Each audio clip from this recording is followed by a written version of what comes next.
Travaux sur la ligne Toulouse-Limoges-Paris. Martin Malvy réagit. La sécurité routière, une action pour les motards ce week-end. Et enfin, pro et anti-corrida à Riom.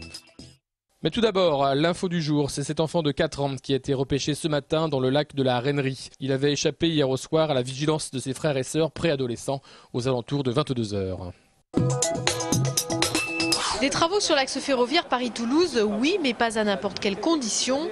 Vendredi, Guillaume Pépi, président de la SNCF, annonçait la rénovation de cette ligne qui entraînerait une nouvelle grille horaire contestée localement. C'est très bien qu'il y ait des investissements qui se fassent sur cette ligne.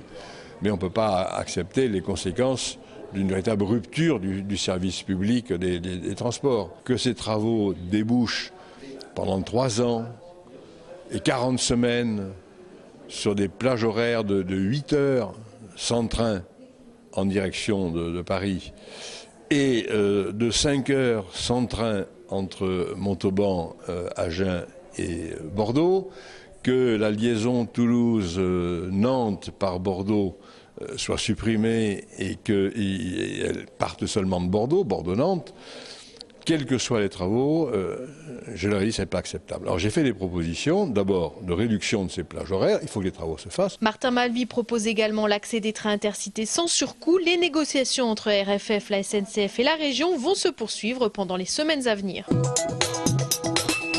À l'approche des vacances d'été, l'inquiétude se fait sentir parmi la Fédération des parents d'élèves de la Haute-Garonne. En cause, la crainte d'une surcharge des classes primaires de la région. Lors du conseil départemental de l'éducation nationale qui s'est déroulé vendredi, les chiffres d'ouverture et fermeture de classes pour la rentrée prochaine n'ont pas convaincu. Nous avions un document de travail préparé par l'administration qui en fait n'était pas acceptable en l'état, dans la mesure où il y avait à la fois beaucoup de blocages et d'ouverture conditionnelle. Or, les décisions, elles doivent se prendre maintenant, elles ne doivent pas se prendre à la rentrée. D'après la FCPE, c'est 55 ouvertures de classes supplémentaires qui seraient nécessaires afin d'accueillir les quelques 1200 nouveaux inscrits à l'école primaire. On sait très bien que par un coup de baguette magique, ça ne va pas se résoudre.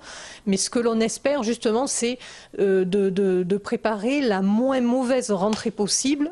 Malgré tout, syndicats et parents d'élèves restent mobilisés et attendent avec impatience le 4 juillet, date du prochain conseil départemental où sera réexaminée la situation de l'ensemble des écoles. Des motos pour la vie. Ce dimanche a eu lieu le printemps des motards au circuit Candide de Toulouse. Le premier forum national de prévention organisé par la gendarmerie nationale qui s'inscrit dans la lutte contre l'insécurité routière en collaboration avec la ville de Toulouse. Il y a quand même pas mal d'accidents dus à l'imprudence des automobilistes vis-à-vis des motards, mais également des motards vis-à-vis des automobilistes. Donc il était nécessaire pour nous de regrouper en un seul endroit tous les acteurs de la voirie que sont le Grand Toulouse, mais également les autoroutes du sud de la France, enfin Vinci Autoroute, mais également tous les acteurs de la sécurité, les concessionnaires, les équipementiers, de manière à ce que les motards puissent en un seul endroit poser toutes les questions concernant la sécurité, leur sécurité en particulier. 3% des usagers de la route à Toulouse sont des motards et un accident sur 2 les concerne.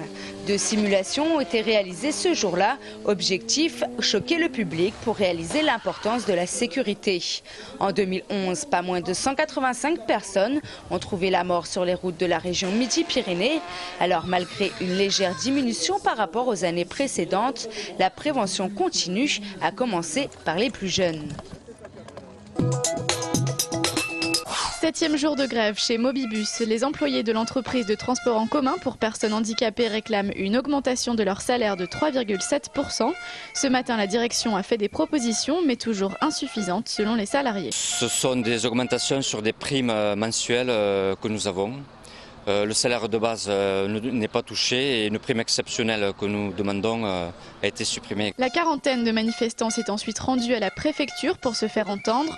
Une assemblée générale est prévue entre les salariés afin de décider s'ils feront un geste en faveur des propositions de la direction. Malgré tout, tous préparent déjà le 8e jour de grève.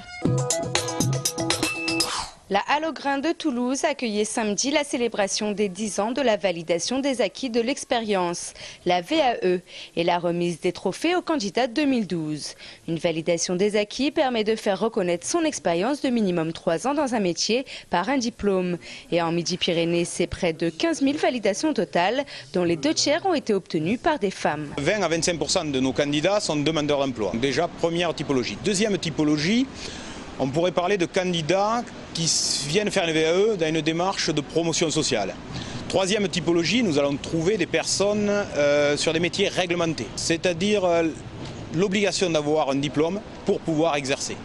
Et quatrième typologie, des gens qui viennent nous voir pour, entre guillemets, la beauté du geste. 9 candidats sur 10 ont plus de 30 ans, avec 60% des candidats postulant sur des certifications de la santé et du social qui ont plus de 45 ans. Le métier d'agent de stérilisation, il n'y avait aucun diplôme. Et alors, grâce à ce diplôme, nous pouvons faire reconnaître notre travail. Il n'y a pas d'âge pour avoir un diplôme. Cela fait maintenant 25 ans que je travaille et j'ai eu mon diplôme l'an dernier. N'hésitez plus et pour plus de renseignements, 2 sites possibles, celui de l'Académie et du Point Relais Conseil. Riom, porte-drapeau de la tauromachie, dernier rassemblement très piquant de la tradition taurine en Haute-Garonne. Dimanche 18h, la corrida des Nobillos, le point d'orgue de cette 14e feria. Les aficionados sont au rendez-vous. De la corrida, c'est le spectacle, la tradition avant tout, quoi. Et surtout donc à Riom, c'est quand même important qu'en Haute-Garonne, nous saurions représenter les passionnés de la tauromachie. Première dans l'arène, la nobiliera préférée des Espagnols, grièvement blessée d'un coup de corne à Riom en 2011. Conchi Rios avait une revanche à prendre. L'édition 2012 ne restera pas dans les annales pour la jeune femme. Guerre à l'aise, elle sort de l'arène après une crise de tachycardie. Le malheur de Conchi fait le bonheur de Juan Leal, jeune arlésien de 21 ans. Le torero se propose de tuer les 6 tauros qui suivent. Sa récompense, 5 oreilles coupées.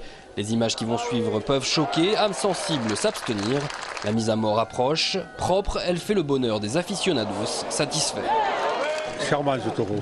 Un super taureau, un bon toréador, magnifique. C'est la première fois que je viens. Le premier c'était loupé, mais le second magnifique. Ma foi, le spectacle aujourd'hui est assuré. Nous avons donc Juan Leal qui vient de faire un spectacle inimaginable. Et pourvu que ça continue.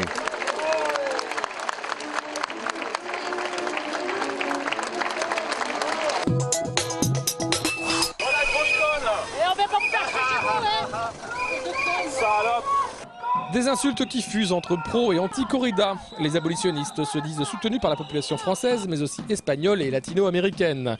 De l'argent public pour des spectacles de mise à mort, ils n'en veulent pas. Ils reçoivent quand même de l'argent de la mairie de Riom, du conseil régional et du conseil général. Là, il y a un problème. C'est qu'on demande maintenant aux élus d'arrêter de subventionner ces spectacles-là qui sont la honte de notre peuple. Un élu, justement, il y en avait un avec les anti-corridas. C'est une manifestation d'un autre âge qu'il convient de supprimer et d'interdire en Midi-Pyrénées et plus généralement effectivement en France et dans toute l'Europe. Depuis plus de 10 ans, quand bien même cette manifestation est autorisée et légale, les anti-corridas battent le pavé au mois de juin avec comme appui la phrase de Victor Hugo: torturer un taureau, c'est beaucoup plus que torturer un animal, c'est torturer une conscience. Le complexe sportif Alex Jany, inauguré samedi en présence du maire de Toulouse, du président de la région Midi-Pyrénées et des représentants du conseil général et de la préfecture. Ouvert depuis septembre 2011 et situé à proximité du métro Argoulet, ce complexe regroupe un centre aquatique et une patinoire déjà bien appréciés des clubs toulousains. Il porte le nom d'Alex Jany, ancien recordman du monde et médaillé olympique, licencié au club des Dauphins du TOEC de Toulouse entre 1945 et 1950. Un projet inscrit dans une démarche haute qualité environnementale, avec notamment la végétalisation des toitures et la limitation des dépenses énergétiques. Alors, un complexe de plus au compteur pour le plus grand plaisir des Toulousains.